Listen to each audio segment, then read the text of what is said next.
And he's the one who told me 11 months before 9/11 ever happened that there was going to be an event.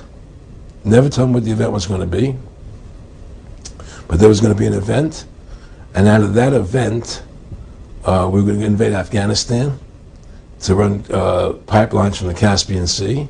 We were going to invade Iraq, to take over the oil fields, establish a base in the Middle East, and make it all part of the New World Order. And we'd go after Chavez in Venezuela.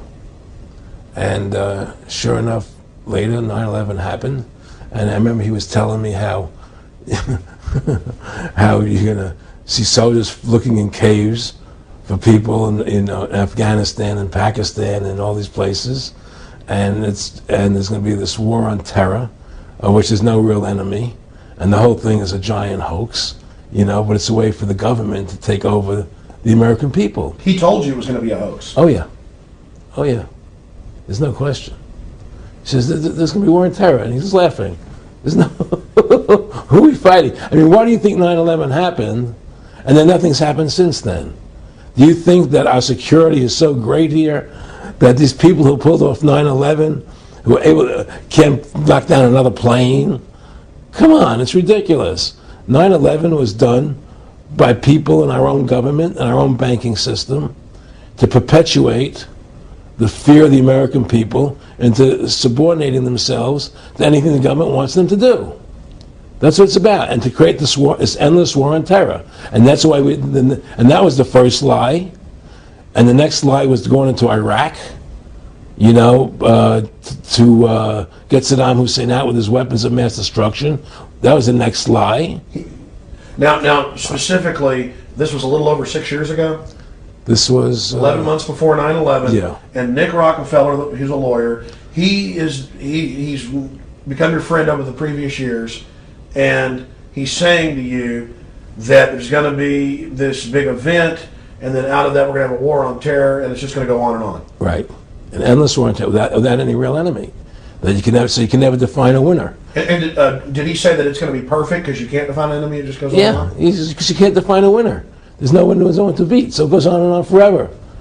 And they can do whatever they want. They scare the hell out of the American public. Look, this whole war on terror is a fraud. It's a farce. It's very difficult to say it out loud because people are intimidated against saying it. Because if you say it, they want to make you into a nutcase. But the truth has to come out. That's why I'm doing this interview. The fact of the matter happens to be that the whole war on terror is a fraud. It's a farce. Then there's a war going on in Iraq because we invaded Iraq. And people over there fighting, But the war on terror, that's a joke, And until we discover what really happened on 9/11 and who was responsible for 9/11, because that's where the war on terror emanates from. That's where it comes from.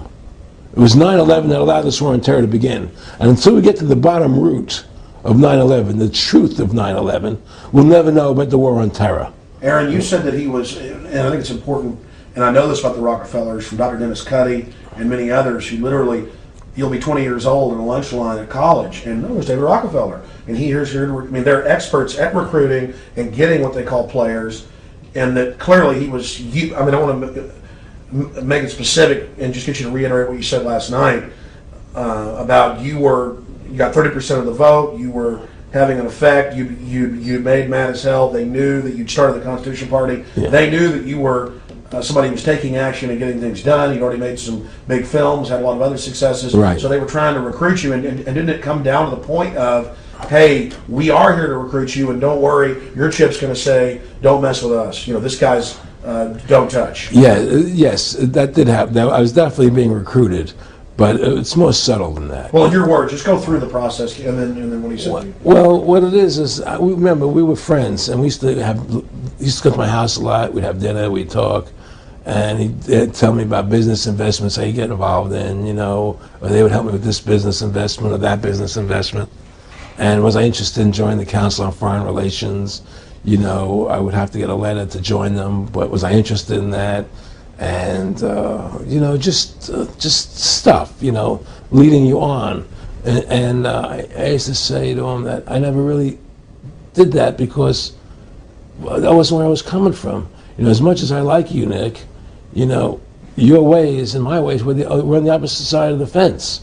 You know, I don't believe in enslaving people, you know, and he would come back with, "Oh, I do." Or, well, it would be more like, you know. It's better for them. Well, it's more like, you know, how do I put it? It was like, what do you care about them? What do you care about those people? What difference does it make to you? Take care of your own life. Do the best you can for you and your family. What do the rest of the people mean to you? They don't mean anything to you. They're just serfs. They're just people. You know, it was just a lack of caring, you know, and that's just not who I was. It was just sort of like cold, you know. It was just like cold, you know. And I used to say to him, what's the point of all this? You have all the money in the world you need. You have all the power you need. What's the point? You know, what's the end goal? And he said the end goal is to get everybody chipped, to control the whole society, to have the bankers, the elite people, you know, the bankers and some governor controlling the world. And I said, do all the people in the Council on Foreign Relations believe this way you do? He said, no. You know, most of them believe they're doing the right thing. A lot of them believe it's better off being socialistic. You know, we have to convince people that that socialism is really capitalism. Because America is becoming a socialist country. It's a communist country today. Well, one of the things they told me was that he was at the house one night, and he would talk, and he started laughing. He said, "Aaron, what do you think women's liberation was about?" And I said, I had pretty conventional thinking about it at that point. I said, I think it's about women having the right to work, getting equal pay with men, just like they won the right to vote, you know? And he started to laugh. He said, "You're an idiot." And I said, "Why am I an idiot?" He said, let me tell you what that was about. We, the Rockefellers, funded that. We funded women's lib, you know? And we're the ones who got all over the newspapers and television, the Rockefeller Foundation. He says, and you want to know why? He said, there were two primary reasons. And one reason was we couldn't tax half the population before women's lib. And the second reason was, now we get the kids in school at an early age. We can indoctrinate the kids how to think. It breaks up the family. The kids start looking at the state as the family, as the school, as the officials, as their family, not as the parents teaching them. And so those are the two primary reasons for women's lib, which I thought up to that point was a noble thing. You know, when I saw their intentions behind it, where they were coming from when they created it, the thought of it, I saw the evil behind what I thought was a noble adventure. Aaron, did you know that Gloria Steinem, in one of her own books, now admits the CIA funded Miss Magazine? No, I had no idea about that. No, I never heard that.